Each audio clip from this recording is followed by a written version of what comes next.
no traerá consecuencias. Es muy fácil creer, pero qué difícil es cuando tienes que pagar el precio del pecado y de maldad.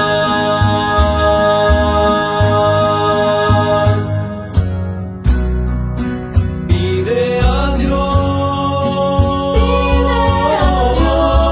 que su mano no te deje caer, que su gracia te sostenga,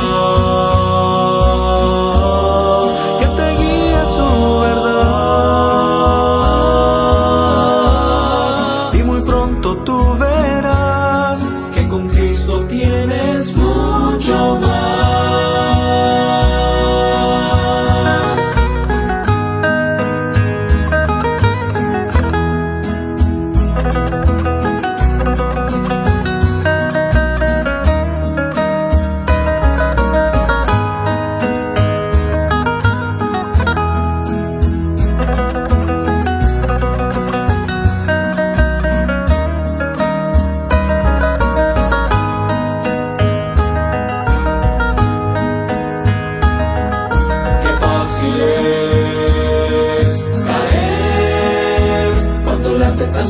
Viene a tu corazón, es muy fácil ceder. Qué fácil es creer que la desobediencia no traerá consecuencias. Es muy fácil creer, pero qué difícil es cuando tienes que pagar el precio del pecado y de maldad.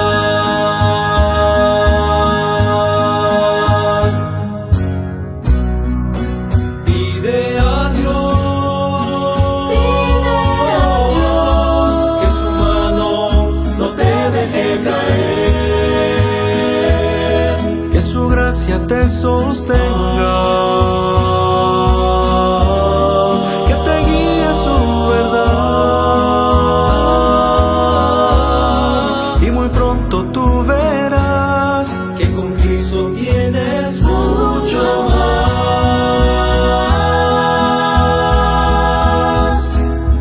y muy pronto tú verás que con Cristo tienes mucho más.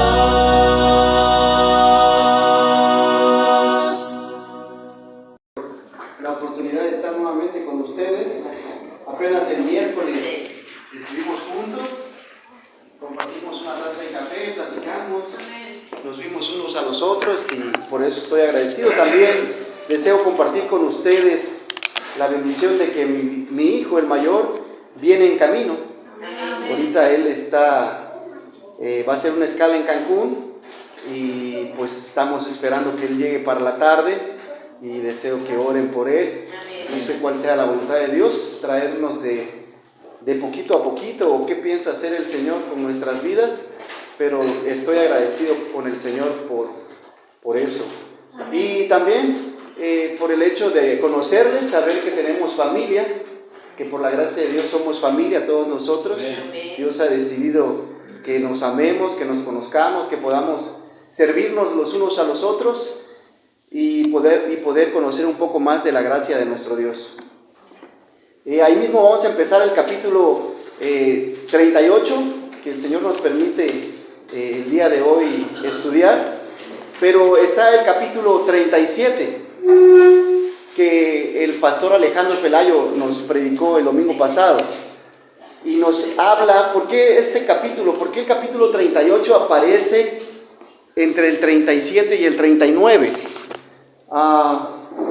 Como un lunar, porque todo el libro de Génesis habla sobre la familia. Del capítulo 1 al 11 Dios trata con todas las familias de este mundo, pero a partir del capítulo 12 al 50 Dios va a tratar con una familia, con la familia de Abraham, la familia de Abraham, de Isaac, de Jacob, y con los hijos de Jacob, que fueron 12 varones y una mujer, Dina.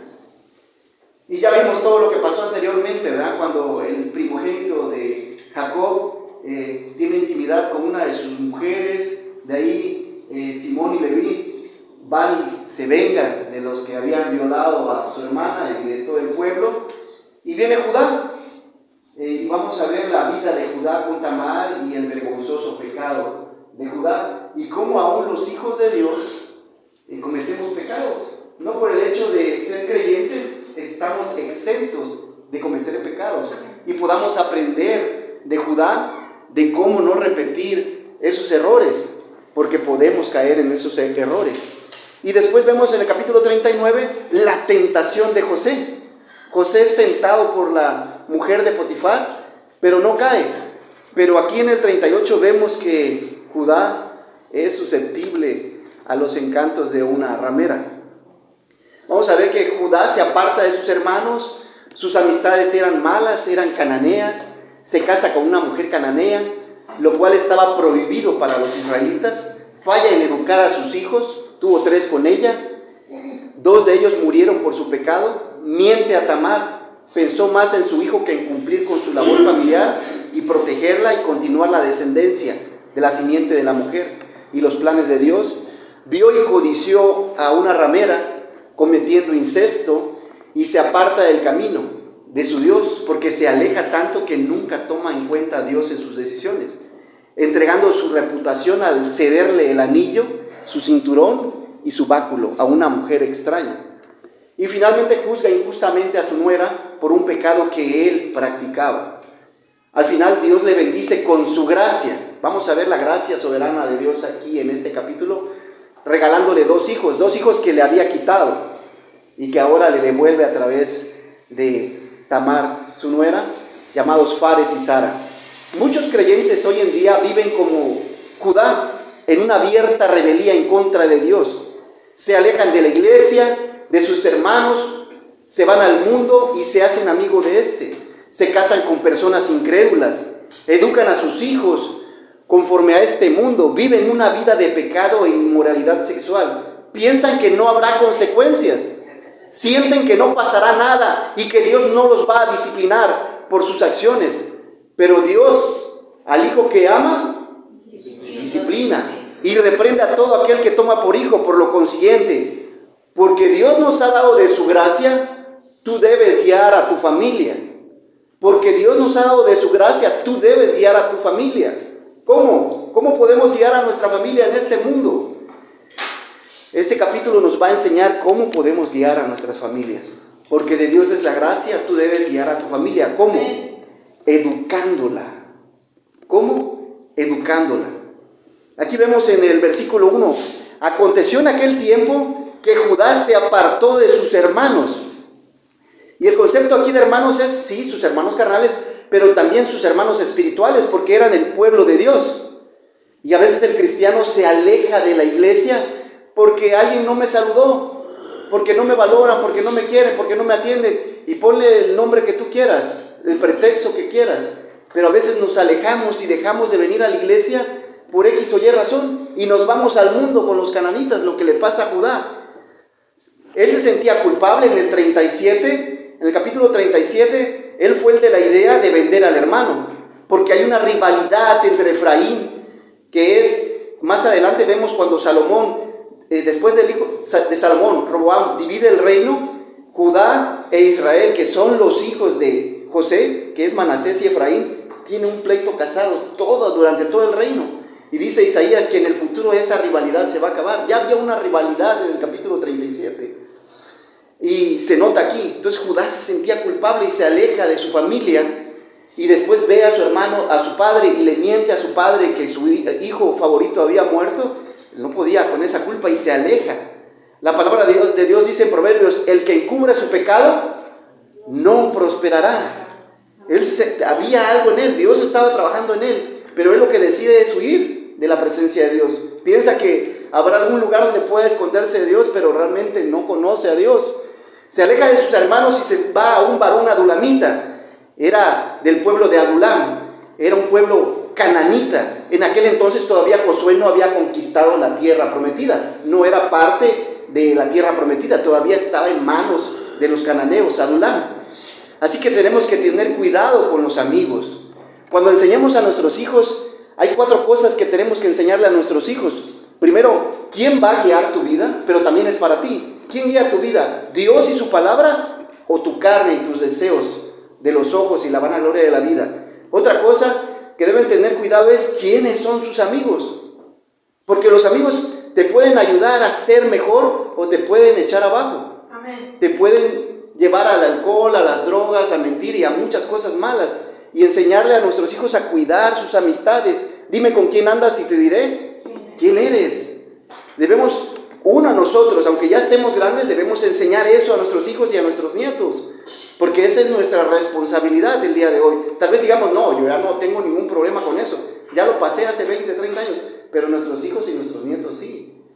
Entonces tenemos que enseñar eso a nuestros hijos. Otra cosa es con quién te vas a casar. Aquí vemos que Judá reprobó al casarse con alguien que no era un creyente. Y también, ¿de qué vas a vivir? ¿Cuál es tu vocación? ¿Cómo vas a servir? ¿Cómo vas a trabajar? ¿Cómo vas a ganarte la vida? Es algo que debemos enseñar a nuestros hijos. Y se llamaba Ira, su amiguito. Y vio allí Judá la hija de un hombre cananeo, el cual se llamaba Súa. Y la tomó y se llegó a ella, y concibió y dio a luz un hijo. Y su nombre fue que significa vigilante. El segundo, Onán, fuerte. El tercero, Sela, que significa roca. Y estaba en Kesib cuando le dio a luz esta mujer. Kesib significa un lugar de mentirosos. Así cuando estudiamos el libro de Tito, que estaba Creta y eran conocidos como cretenses, como mentirosos, igual Kesib era denominada un lugar de mentirosos. Vivían como en Sodoma y Gomorra, tenían prácticas inmorales, tenían una vida de idolatría, teniendo diferentes ídolos, y la ley que imperaba aquí era la del más fuerte. Entonces ahí se va a refugiar. Judá se casa con una cananea que le era prohibido casarse. Ya en Génesis 24, cuando Abraham le busca mujer a su hijo Isaac, le dice a su siervo, ¿sabes qué? Ten cuidado que no se case mi hijo con las cananeas por sus costumbres. Y la manda a buscar una mujer allá a su tierra. Lo mismo le dice Isaac a Jacob cuando se pelea con Saúl. Le dice, ¿sabes qué? Tú no permitas casarte aquí porque ya estoy harto de las esposas de Saúl, porque son cananeas y ya estoy fastidiado porque eran mujeres del mundo. Y él reprueba al casarse con una mujer. Judá sabía que no debía casarse con alguien extranjera, pero en una abierta rebeldía, voy a hacer lo que quiero. Y muchos de nuestros hijos a veces se van de la casa en rebeldía. ¿Por qué? O tal vez alguno de nosotros salió en rebeldía por una falta de amor. Cuando tú llegas a los orferinatos y preguntas, ¿por qué estás aquí? Algunos porque sus hijos, sus padres tomaban alcohol, drogaban, los golpeaban y los maltrataban, pero otros por una falta de amor. ¿Tenías comida? Sí. ¿Tenías techo? Sí. ¿Tenías educación? Sí. Pero no tenía a mis padres. Y a veces por la falta de amor vemos cómo su padre de Judá, que fue Jacob, reprobó. Estuvo más de 20 años con Labán y después tuvo problemas y nunca supo corregir a sus hijos. Cuando sus hijos van y matan al pueblo que había deshonrado a Dina, no se ve una disciplina por parte de Jacob. Y Judá era parte de esa escuela, hijo de tigre pintito. Había aprendido a engañar, había aprendido lo malo y desgraciadamente había retomado lo malo. Reprueba en esa parte. Después Judá toma mujer para su primogénito la cual se llamaba Tamar, que significa palmera. Y el primogénito de Judá fue malo ante los ojos de Jehová y le quitó Jehová la vida. Algo hizo, no sabemos, pero era un cananita, no tenía un temor de Dios, no tenía una reverencia de Dios, no había sacrificios hacia Dios. Era una vida completamente entregado a este mundo. Decide Dios quitarle la vida. ¿Por qué? ¿Quién era el responsable de esto? Judá. No había educado a sus hijos. La Shema dice en Deuteronomio 6:4-9, escucha, oh Israel, el Señor nuestro Dios, el Señor uno es. Amarás al Señor tu Dios con todo tu corazón, alma y fuerza. Y estas palabras que yo te mando hoy estarán sobre tu corazón y las enseñarás diligentemente a tus hijos. Y hablarás de ellas en 4 ocasiones: cuando te levantes, cuando estuvieras en tu casa, cuando anduvieres en el camino y al acostarte. O sea que tú tienes, no quiere decir que estés todo el día pegado a la Biblia, porque hay que trabajar, ir a la escuela y hay muchas cosas que hacer, pero en el transcurso del día, desde que te levantas hasta que tú te duermes, tienes que tener un tiempo para enseñarle a tus hijos la palabra de Dios. ¿Por qué? Porque si no, este mundo se los va a llevar. La pregunta es, ¿dónde están tus hijos el día de hoy? ¿Dónde están tus nietos el día de hoy? Y no me tomes como el hecho de juzgarte, porque no soy quien para juzgarte. Es la palabra de Dios. ¿Dónde está tu familia el día de hoy? Ella debería estar acá, porque has cumplido el mandamiento de enseñarle la palabra de Dios. Enséñale desde niño a la palabra de Dios. En Proverbios dice, para que cuando fuere grande no se apartará de él. No es una promesa, pero sí una instrucción. Proverbios son instrucciones, no promesas, es diferente. Pero sí hay una deseo en el corazón de poder enseñar la palabra de Dios a nuestros hijos. ¿Cómo has educado a tus hijos? Nos preocupamos más que estudien. Está bien estudiar primaria, secundaria, prepa, universidad, maestría, doctorado, que tengan una carrera, que sepan cómo ganarse la vida. Pero es mucho más importante enseñarles cómo amar a Dios. Porque les estarás dando armas entonces para irse al mundo. Va a tener dinero para poder echarse a perder. Después pasa que entonces Judá le dijo a Onán, llégate a la mujer de tu hermano y despósate con ella y levanta descendencia a tu hermano. En ese entonces era la ley del levirato, era una costumbre de esa gente, de ese pueblo.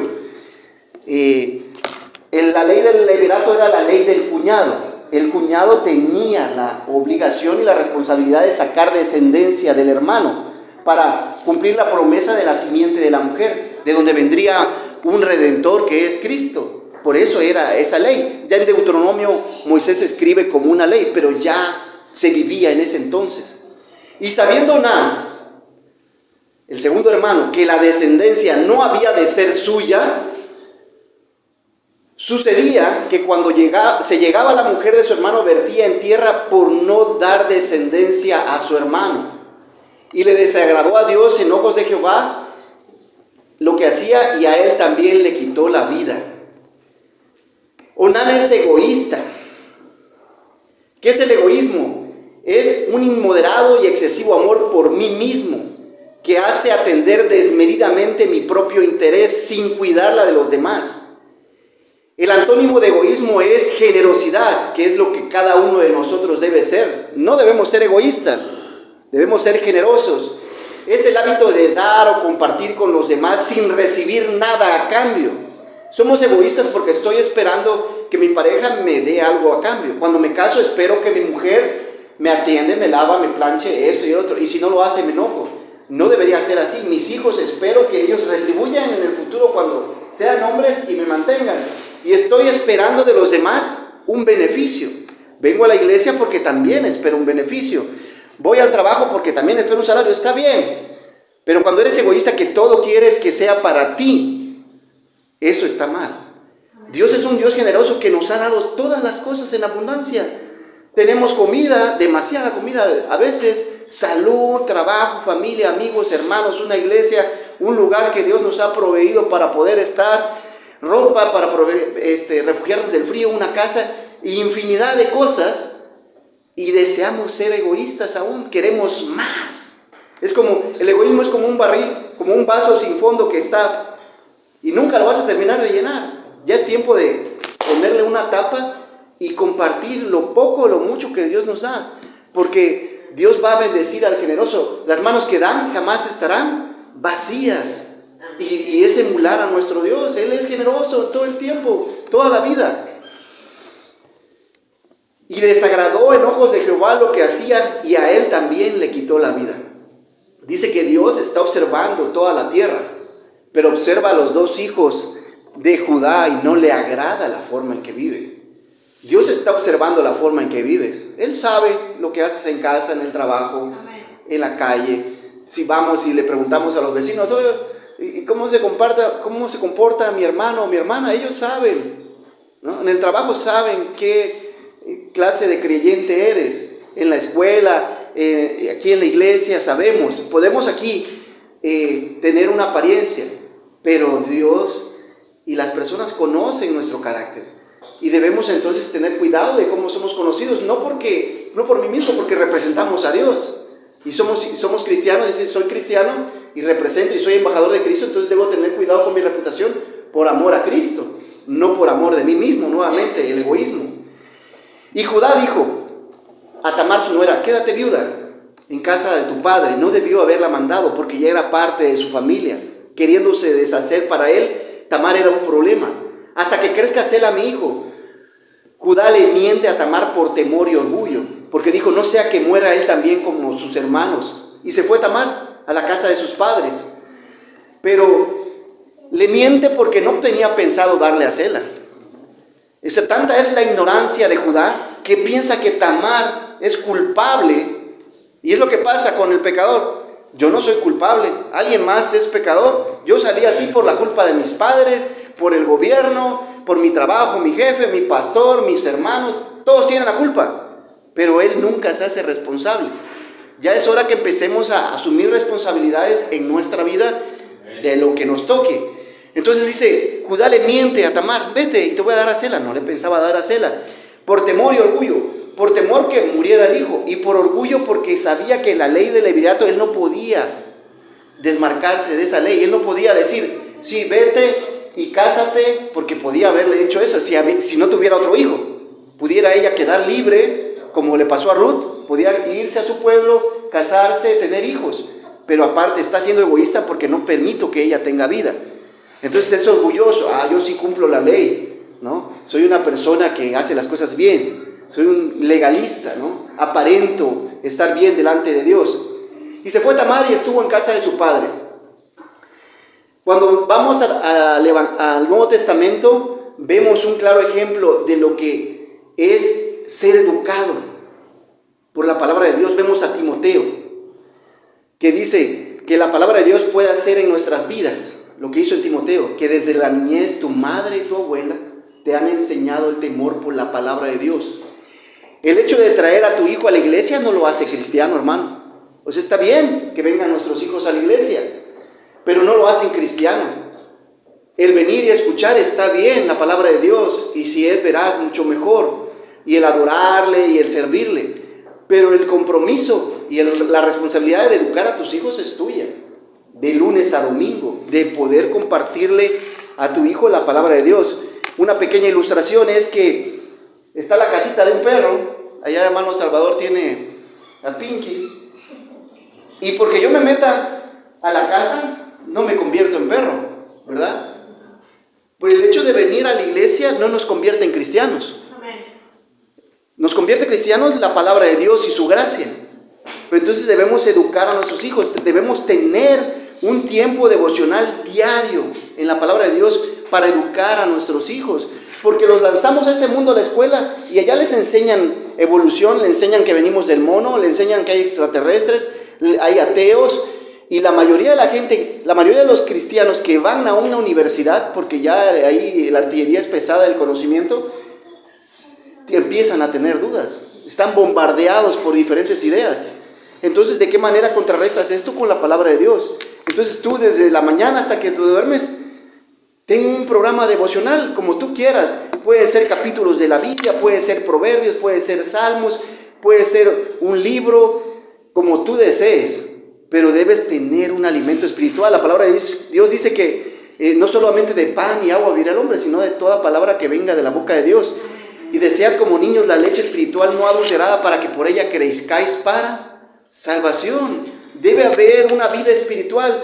Somos cuerpo, alma y espíritu. Si creemos en una tricotomía, entonces debemos alimentar el espíritu, porque la tentación vendrá, las pruebas vendrán, y si no estamos bien alimentados, vamos a caer.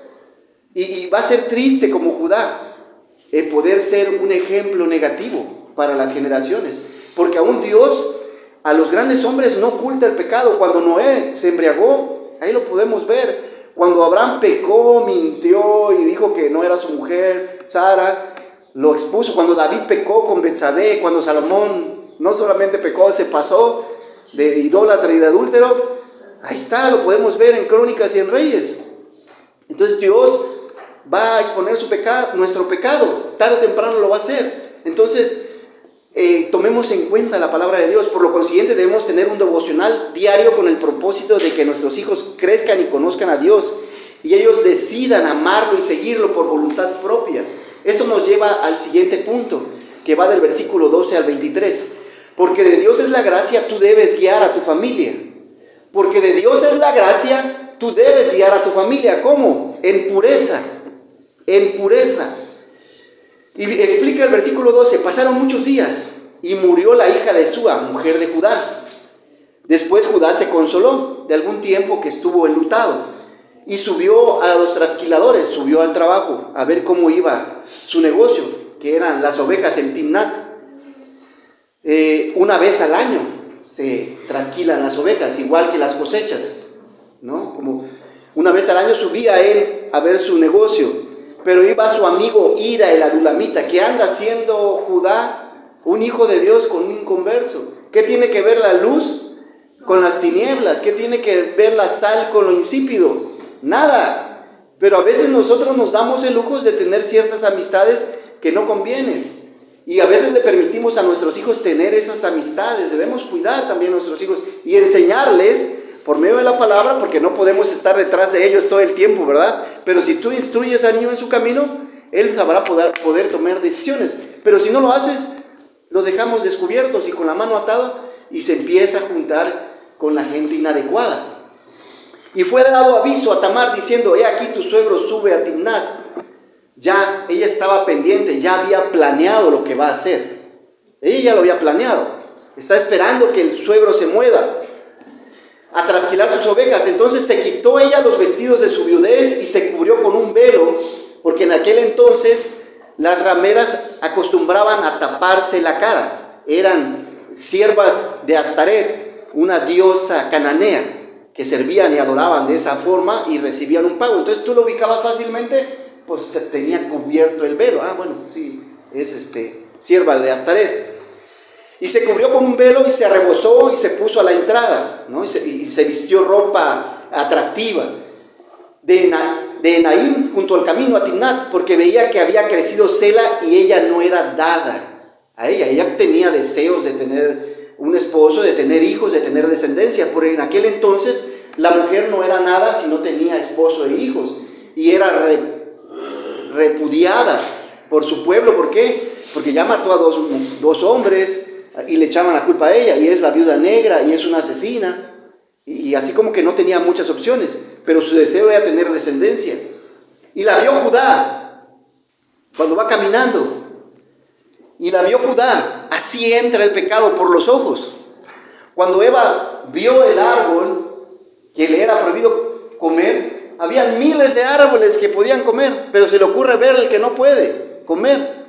Así entra por el deseo de los ojos. Cualquier pecado va a entrar por algo que vemos, y de ahí los deseos de la carne, y dice que era codiciable a los ojos, y de ahí la vanagloria de la vida, y era alcanzable para alcanzar sabiduría. Con un propósito lo hizo. Así que tengamos todos nosotros cuidados. El pecado es como un árbol que tiene sus frutitas. Puede ser mentira, robo, adulterio, codicia, alcohol, drogas, soberbia, avaricia.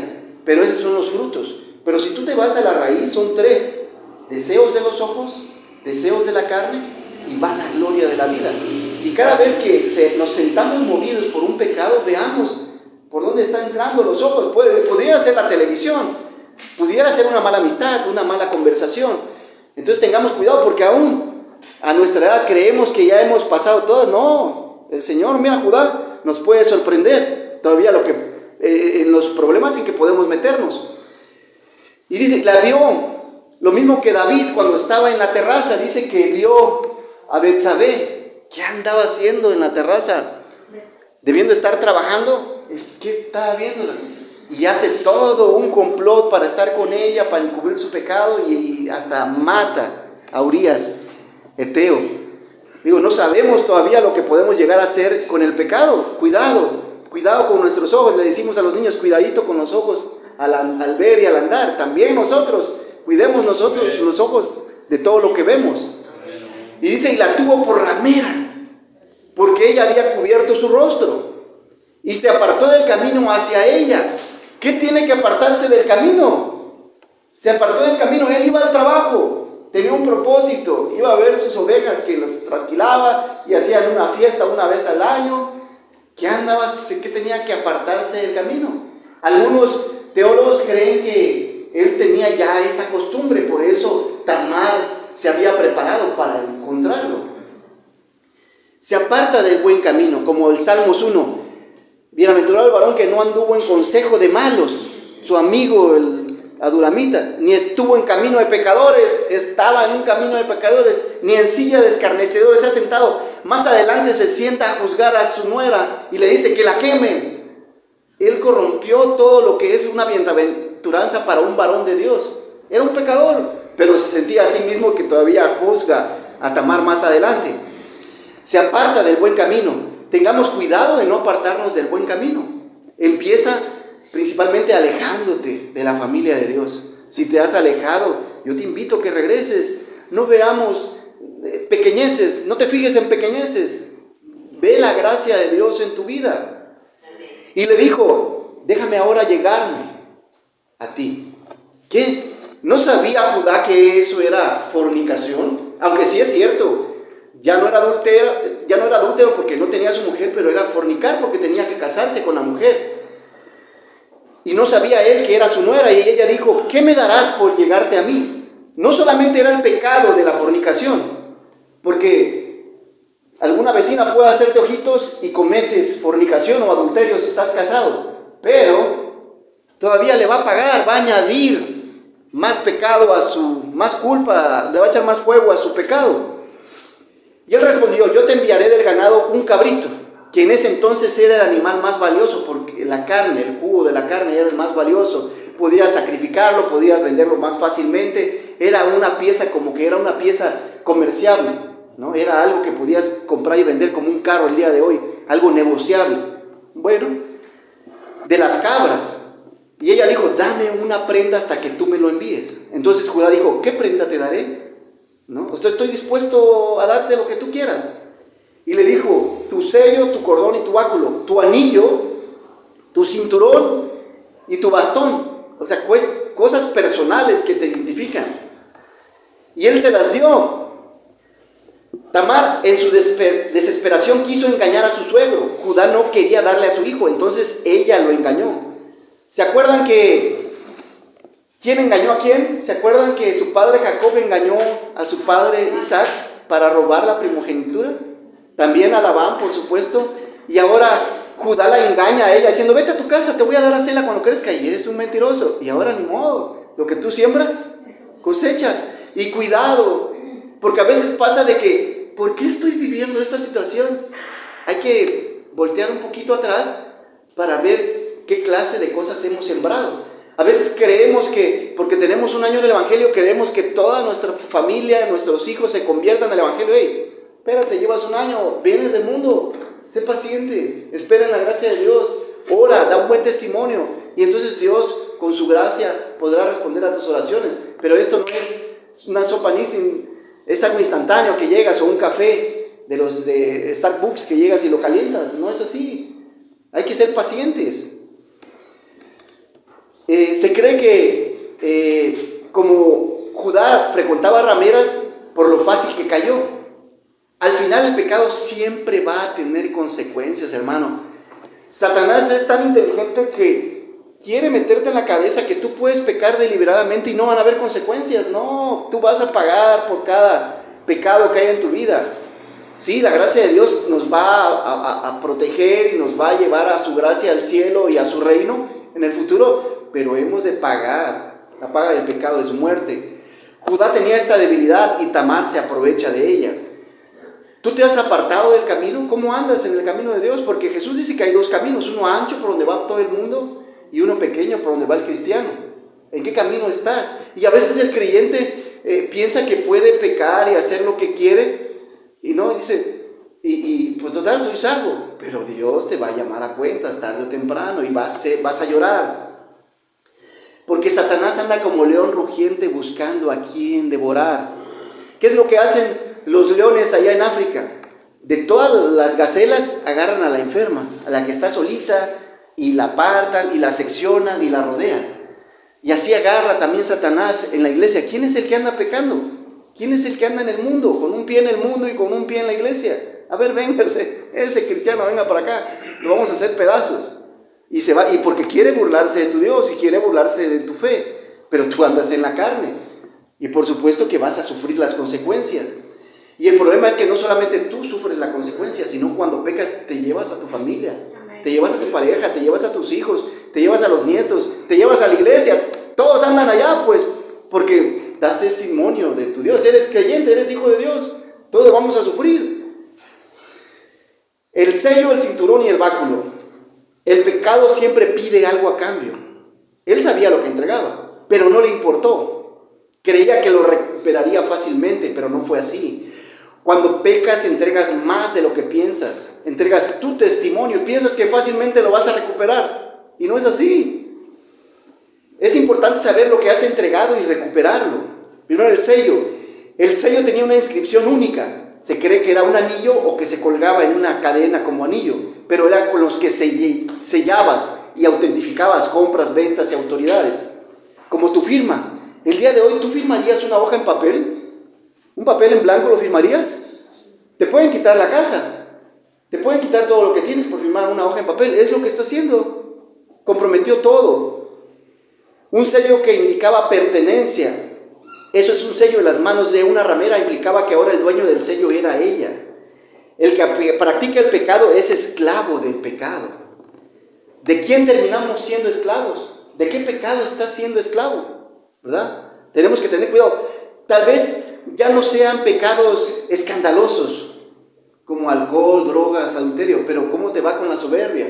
Con la falta de humildad, con la ira, con la falta de mansedumbre, con la falta de amor, con la falta de atención. O sea, hay otras cosas que puede hacer que necesitamos trabajar en casa, en el trabajo, en la iglesia y donde quiera, con los vecinos. Es un sello, registra identidad. Cuando jugamos con el pecado, comprometemos nuestra identidad. Somos hijos de Dios. No somos cualquier persona en este mundo. Cualquier persona en este mundo puede pecar y ni sabe que está pecando porque es un hábito en su vida. Sí. Pero un cristiano no. Somos hijos del Rey, somos embajadores. Hemos sido sellados por la sangre de Cristo. Hemos sido identificados con Cristo en su muerte, en su bautizo, en su resurrección, en su vida. Por eso no podemos jugar ya más con el pecado. No podemos practicar el pecado. No. Sí, somos pecadores, por supuesto. Pecamos en nuestras vidas diariamente. Pero no como una práctica. No debe ser una práctica en nuestras vidas. Un sello estampa nuestra imagen. Perder el sello es perder la imagen de Dios, que es santa y pura, alejada de todo pecado.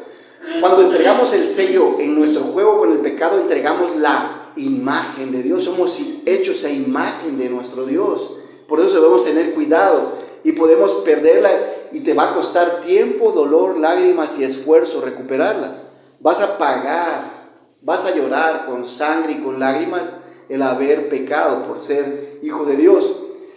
El cinturón era un instrumento que permitía fortalecer la espalda para trabajar y para pelear. Judá entregó el sostén del poder. Entregamos el sostén del poder cuando se juega con el pecado. Eso lo sabe bien Sansón, que le dijo a Dalila: ¿sabes qué? La fuente de mi poder está en mi cabello, porque Dios me ha elegido para servirle. Entonces le entregamos nuestra fortaleza a este mundo y te va a hacer pecados. Nuestro enemigo, mundo, carne y Satanás. Y nos hace débiles. El cinturón era una pieza usada para moverse con libertad. Permitía ajustar la túnica. Al dejarnos arrastrar por la atracción física, perdemos el poder del Espíritu Santo en nuestras vidas. El Espíritu Santo se entristece, ¿verdad? Y damos lugar al diablo. Aquí hablando específicamente de la inmoralidad. El báculo era un instrumento para apoyo, sostén y consuelo, usado con repetidas veces para apoyar al débil. Sin Él somos débiles, sin el Señor somos débiles. Él es nuestra fuerza, pero cuando jugamos con el pecado quedamos sin sostén y entonces quedamos débiles y desprotegidos.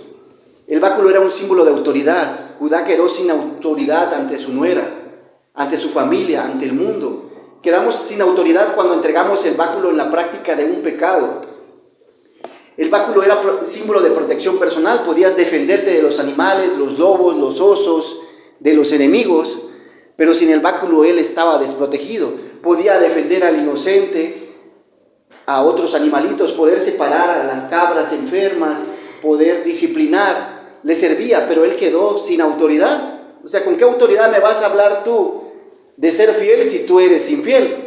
¿Con qué autoridad me vas a hablar tú de que yo sea fiel y no sea un adúltero si tú eres un adúltero? Judá perdió muchas cosas por un pequeño momento de placer. Y se llegó a ella y ella concibió por voluntad de Dios. Porque se acuerdan, Abraham tenía, a los 75 años Dios lo llamó y hasta los 100 años tuvo a Isaac. Pasaron 25 años para que pudiera tener un hijo Sara. Pero aquí, en el primer momento en que Judá está con Tamar, Dios permite que conciba. Y conciba gemelos, pero fue voluntad de Dios que pudiera concebir para poder enseñarnos a todos la gracia de Dios. Aún cada uno de nosotros hemos sido pecadores y venimos de un mundo pecaminoso y de practicar pecado, y de allá nos fue a traer Dios y nos dio de su gracia y nos permitió nacer por medio de la fe en su Hijo Cristo. Dice, luego se levanta y se fue Tamar y se quitó el velo de sobre sí, se vistió nuevamente la ropa de su viudez, porque ya lo había planeado. Planeó cómo salir cuando escuchó y planeó cómo regresar. Nadie se enteró, nadie la vio. No fue algo improvisado. Judá envió el cabrito de las cabras por medio de su amigo el adulamita. Otra vez ese es su amigo, queriendo tapar los hoyos de su amigo el inmoral Judá. Habla de una hipocresía de Judá. A ver, ayer estuviste de inmoral y de adúltero, de fornicario, y el día de hoy estás queriendo tapar lo que hiciste ayer. Y manda a su amiguito, el cananeo, que le cubría sus fechorías. Es hipocresía de Judá, aparentar ser cristiano y por otra parte ser un mundano. Digo, cuidado que podamos ser ese tipo de personas hipócritas, que en la iglesia somos unos y en el mundo somos otros, ¿no? Sí, seamos cristianos espías, ¿no? Estamos de espías del mundo y no saben que somos creyentes. ¿Conocen en tu trabajo que eres creyente? ¿Tus vecinos saben que eres creyente? ¿Tus parientes, tus amigos saben que eres creyente? ¿O solamente en la iglesia saben que eres creyente? Y preguntó a los hombres, el adulamita, de aquel lugar diciendo, ¿dónde está la ramera de Naín junto al camino? Y ellos le dijeron, no ha estado aquí ramera alguna. Entonces él se volvió a Judá y le dijo, no la he hallado. Y también los hombres del lugar me dijeron, aquí no ha estado ramera. Y Judá dijo, tómenselo, así como queriendo ser orgulloso, y dice, yo pago mis compromisos, soy un fornicario por este lado, pero cuando se trata de asuntos de negocio soy el hombre más recto. Tú puedes venir aquí y hagamos un negocio y lo hacemos bien, pero no me preguntes de inmoralidades porque soy de lo peor, ¿no? Es una hipocresía de su parte, queriendo limpiar su conciencia, queriendo callar su culpa. Y dice todavía, para que no seamos menospreciados, porque yo cumplo mi palabra, y he aquí yo he enviado este cabrito y tú no la hallaste, así que déjaselos, para que quede como testimonio. La sexualidad es algo hermoso dentro del matrimonio. Dios la diseñó para reproducirnos y para tener gozo en el matrimonio. Pero la impureza sexual es como un volcán. ¿Sí han visto esos videos cuando, digamos, allá en Chiapas, el Chichonal explotó, se llevó varias casas y varios pueblos, quema y aparte no sé cuántos kilómetros anduvieron en la oscuridad? Así es la impureza sexual cuando es fuera del matrimonio. Tiene consecuencias, arrastra otros pecados, mentiras, enfermedades, problemas, pleitos. ¿Cuántas personas no se han peleado por una mujer? O se han agarrado a balazos. O cuando el marido se entera que la mujer le ha sido infiel, ¿cómo reacciona? Es increíble lo que es la impureza sexual fuera del matrimonio. Destruye a las familias, divide iglesias, divide naciones, como le pasó al pueblo de Israel con las mujeres de Salomón que lo llevaron a pecar. Dios le había dicho en Deuteronomio, no tengas mucho oro, no tengas caballos de Egipto, no tengas muchas mujeres, y es lo primero que hace Salomón. Y después su corazón se inclina a las mujeres y a sus ídolos, ¿verdad? Es increíble el pecado que puede venir por la inmoralidad. Un claro ejemplo de Salomón. Así que tengamos mucho cuidado. Aún nosotros ya de grande podemos tener esa debilidad y nos puede Satanás agarrar por ahí como peces y arrastrarnos. Si estás casado, regocíjate en la mujer de tu juventud, ámala, cuídala, atesórala y disfruta del placer conyugal. Y si todavía no estás casado, espera el tiempo para casarte y disfrutar de esta intimidad con la persona que Dios ha preparado para ti a su debido tiempo. Por lo consiguiente, debemos aprender a ser puros en un mundo impuro. Esto nos llega al siguiente punto, que es del versículo 24 al 26. Porque de Dios es la gracia, tú debes guiar a tu familia. Porque de Dios es la gracia, tú debes guiar a tu familia. ¿Cómo? Reconociendo tus errores. Reconociendo tus errores. En el versículo 24 explica: sucedió que al cabo de unos 3 meses, que fue dado aviso a Judá diciendo: Tamar, tu nuera, ha fornicado. Y ciertamente está encinta a causa de las fornicaciones. Como que si hubieran sido testigos, ¿verdad? Como es la gente de chismosa, ¿no? A causa de las fornicaciones, como que si hubiera estado muchas veces con Judá, y solamente la palabra de Dios nos dice que una vez había estado. Y Judá dijo: sacadla y sea quemada. Y su justicia es injusticia, porque el castigo era ser lapidada, ser apedreada. El ser quemado era para alguien más rebelde, para alguien que iba en contra de la palabra de Dios, y está aplicando un castigo más severo. Está siendo injusto. Pero ella, cuando le sacaban, envió a decir a su suegro: del varón cuyas son estas cosas estoy encinta, así que tráiganlo también y que sea quemado conmigo, ¿no? ¿Se acuerdan del Nuevo Testamento cuando Cristo defiende a una mujer que estaba queriendo ser juzgada por adúltera? Dice: que esté libre de pecado, que tire la primera piedra. Tengamos cuidado cuando algún hermano caiga en pecado, porque podemos ser rápidos: sí, vamos a acabarlo y a acribillarlo, porque puede hacer que tú también. Romanos 2 dice, cuando tú juzgas a una persona, te desagrada de él eso, porque tú eres igual de pecador. Me decía ayer una niña en ICLA, en la secundaria: hermano, ya me quiero salir de la secundaria porque ya estoy aburrido, los niños son muy problemáticos, pleitistas, chismosos, eso y el otro. Le digo: tú piensas eso porque cuando tú le dices a tus amigos: vamos a jugar, la que quiere jugar eres tú. Y tú tienes que aprender a respetar y a tolerar a tus amigos, porque puede ser que no quieran jugar. Entonces lo que te desagrada de ellos es algo que te desagrada de ti. Y cuando juzgamos a alguien en la iglesia y en cualquier lado, es porque hay algo que Dios está llamando. Cuando decimos: qué descuidado está la iglesia. Bueno, Dios te está invitando a que puedas cuidar la iglesia. Y cuando señalamos muchos defectos en la iglesia, en el matrimonio, con los hijos, son defectos que Dios nos está invitando a trabajar. Dice: ¿de quiénes son estas cosas? El anillo, el cinturón y el báculo. Entonces Judá los reconoció. Ahí es donde reconoce él sus errores. Y igual tú y yo tenemos que aprender a reconocer nuestros errores con nuestros hijos. Porque ellos, si tú no eres una persona que reconozca sus errores, ellos cuando cometan errores no lo van a reconocer. Y dijo: más justa es ella que yo, por cuanto no le he dado a Sela a mi hijo. Reconoció su falta, reconoció su pecado, reconoció por qué Tamar la había metido en aprietos, y Tamar había tenido que hacer eso por querer tener descendencia. Y dice: y nunca más la reconoció, nunca más la conoció, nunca tuvo intimidad con ella. Esa quiere decir que primero, en la ley le era prohibido tener el suegro estar con la nuera, y segunda, reconoce sus pecados y cambia.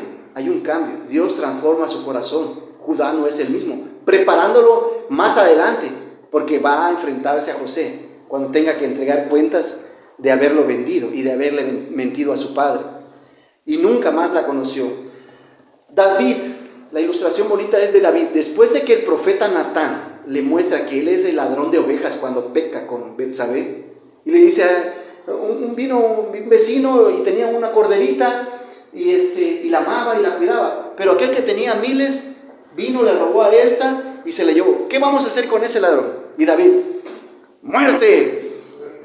Igual injusto, porque esa no era la ley. La ley era que pagara 4 veces lo que era restituir. Y Dios cumple en David, paga con 4 de sus hijos. Absalón, la hermana que es violada, la que viola, y ¿cuál es? El hijo que pierde con Betsabé. Paga 4 veces. Dios es justo. Dios es justo y va a llamarnos a cuenta con cualquier pecado que pudiéramos estar practicando. Y tal vez pudieras decir: no, yo no. Pero puede ser que estés faltando como padre, como hijo, al educar y al reconocer tus errores y que no has reconocido tus errores y que es tal vez por ellos o que ellos no estén aquí. No lo sé. Esto nos lleva al cuarto y último punto, porque de Dios es la gracia, tú debes guiar a tu familia, del versículo 27 al 30. Porque de Dios es la gracia, tú debes guiar a tu familia. ¿Cómo? Esperando en sus promesas, esperando en su palabra. Todavía hay esperanza, hay redención. Tus hijos pueden estar acá, tus nietos pueden estar aquí por la gracia de Dios. Hay esperanza. ¿Podemos hacer las cosas bien? Sí. ¿Podemos esperar que Dios convierta sus corazones y ellos estén aquí con nosotros? Sí, sí se puede. Y aconteció que al tiempo de dar a luz, en el versículo 27, he aquí habían gemelos. ¿Recuerdan algunos otros gemelos en la Biblia? Jacob y Esaú, ¿verdad? Y ya había una rivalidad también en esto, ya hay una rivalidad como lo había con José y Efraín y con José y Judá. Dice, en su seno, sucedía cuando daba luz que sacó la mano el uno y la partera tomó y ató su mano un hilo de color rojo diciendo, ese salió primero, sacó la mano. Pero volviendo él a meter la mano, he aquí salió su hermano y ella dijo, ¿qué brecha te has abierto? Y llamó su nombre Fares, que es brecha o rotura, el significado. Después salió su hermano, el que tenía en su mano el hilo de grana, el hilo de color rojo, y llamó su nombre Sara, que significa amanecer. En la historia de la redención, en la historia de salvación que Dios tiene planeado, hay 4 mujeres en el linaje de Cristo: Tamar, Rahab la ramera, Ruth y Betsabé. Todas eran extranjeras. Tamar y Rahab eran cananeas, Ruth era moabita y Betsabé era la esposa de Urías Eteo, un hitita, así que probablemente ella era hitita, no nos dice 2 de Samuel. Queda así subrayada la implicación de que Jesús era el heredero de Abraham, así como de su promesa universal. Jesús el Mesías tenía sangre gentil. Por aquellos de los judíos que creen que son de la sangre del linaje real y perfecta, no lo son. Cristo trae sangre gentil. Dios eligió a Judá por su gracia, no debido a sus buenas obras. De la misma manera te eligió a ti y me eligió a mí, no por nuestras buenas obras, por su gracia soberana. Lo sorprendente de esta historia es entender que nuestro Dios vino a través de un linaje pecaminoso a salvar a pecadores. El capítulo 38 presenta un cuadro impresionante mostrando a Judá sucumbiendo a los deseos de la carne. Es un contraste completo con la pureza de José que van a ver el próximo domingo en el capítulo 39, cuando él se resiste a la tentación y sale corriendo sin ropa, ¿verdad? Judá estaba dispuesto a vender a su hermano como esclavo y sin embargo él mismo era un esclavo del pecado. Sin embargo, cuando el pecado abundó, sobreabundó la gracia.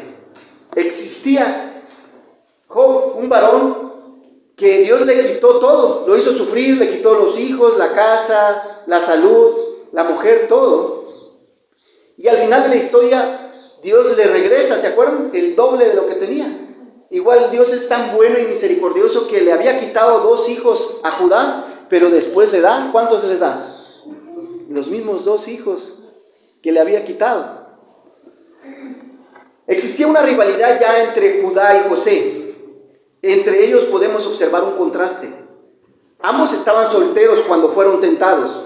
Uno viudo, pero estaba soltero, y José también. Pasaron un tiempo lejos de la familia y de su tierra.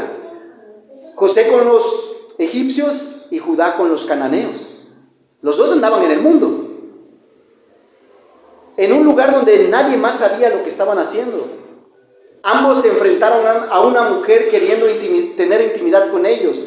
Ambos fueron acusados de adulterio, pero José se resistió a la mujer de Potifar que lo acosaba diariamente. Diariamente le decía, acuéstate conmigo. Y Judá cae en el primer día con Tamar. No fueron diariamente, una vez nada más. Y una vez es suficiente para poder deshonrar a nuestro Dios. José sabe que es inocente, pero Judá sabe y reconoce a sí mismo como pecador, uno bueno y otro malo. Mas sin embargo la gracia soberana de Dios no elige a José. De entre los 12 hijos se esperaba que José fuera el elegido porque era el bueno, era el gallo, era el santo, era el puro, era el ejemplar. Pero no elige a José para prolongar la dinastía Mesías. Elige a un pecador como Judá, de la misma manera que nos ha elegido a nosotros, que somos pecadores.